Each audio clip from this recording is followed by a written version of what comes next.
And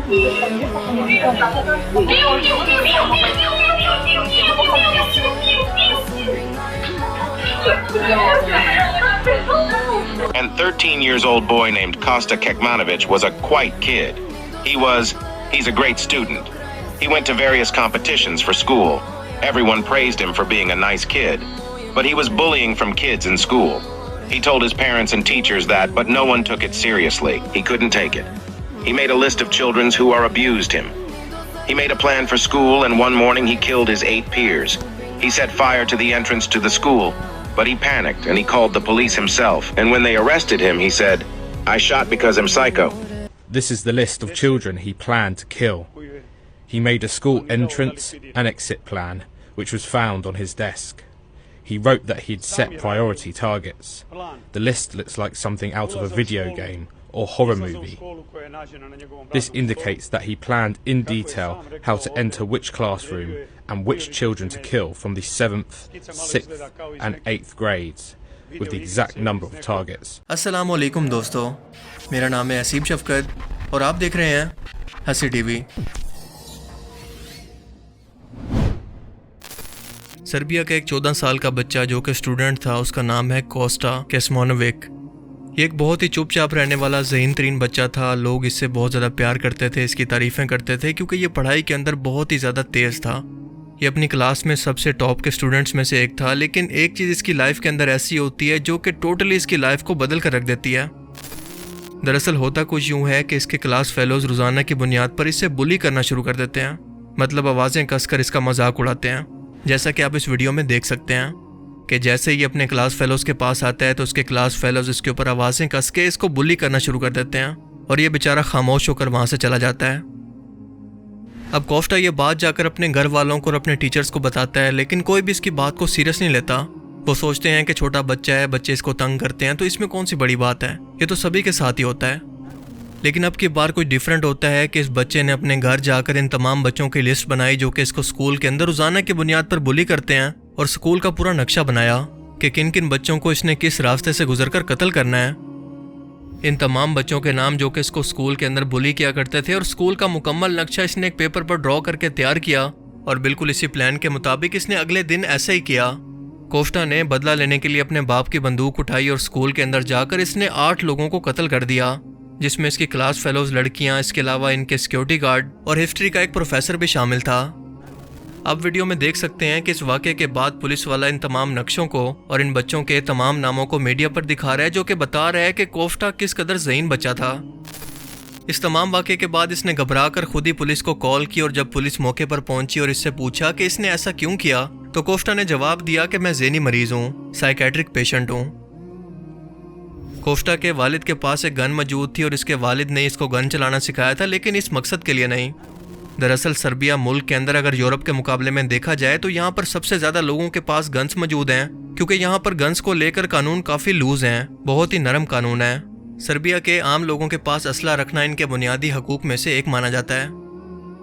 अब इस वाक़े के बाद कोस्टा और इसके वालिदैन को गिरफ्तार कर लिया गया है, लेकिन कोस्टा क्योंकि काफ़ी कम उम्र है और सर्बिया के अंदर कम उम्र बच्चों के लिए जेल जाने का कोई कानून नहीं, लिहाजा कानून के मुताबिक इसे मेंटल रिहेबिलिटेशन सेंटर भेज दिया गया है, यानी कि साइकोलॉजिकल ट्रीटमेंट के लिए, ताकि इसका साइकोलॉजिकली ट्रीटमेंट हो सके।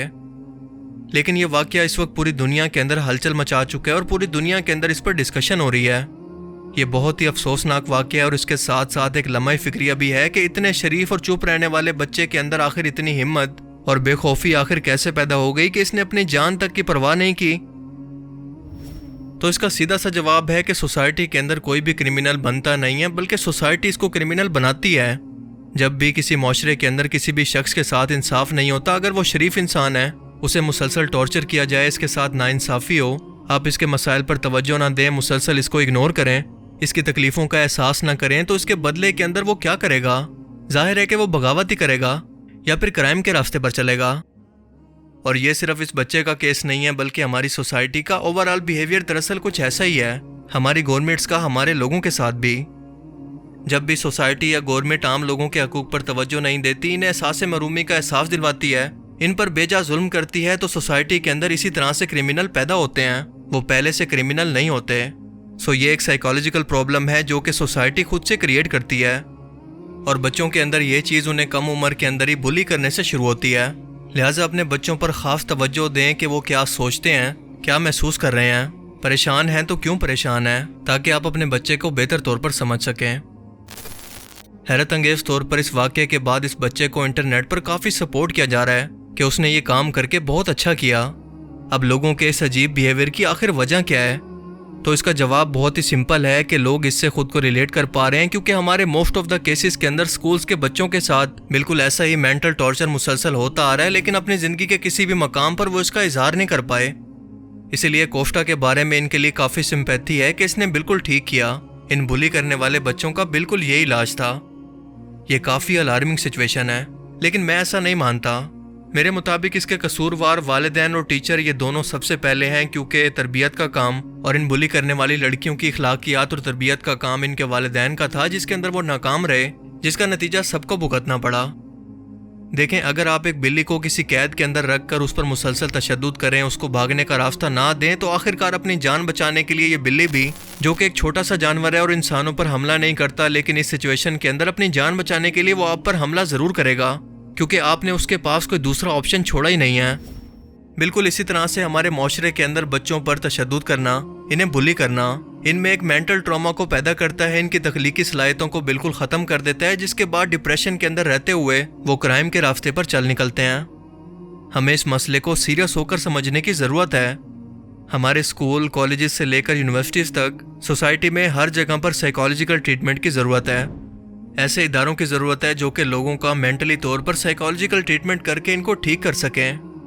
ख़ास तौर पर बच्चों पर तवज्जो दें, इनकी बातों को सुने, इनकी एहसास मरूमी को ख़त्म करें, वरना इमोशनल स्ट्रेस, इनकी फ़िज़िकल हेल्थ, पढ़ाई पर तवज्जो ना देना, इनकी तख्लीकी सलाहियतें या फिर टैलेंट का ख़त्म होना, मेंटल स्ट्रेस यानी क्राइम का रास्ता, ये सब की सब चीज़ें पूरी ज़िंदगी के लिए इसकी पर्सनैलिटी का हिस्सा बन जाएंगी, जो कि अब तक हमारी सोसाइटी के अंदर होता चला आ रहा है। लेकिन अफसोस की बात है कि अब तक इसके बारे में किसी ने कोई फिक्र नहीं की।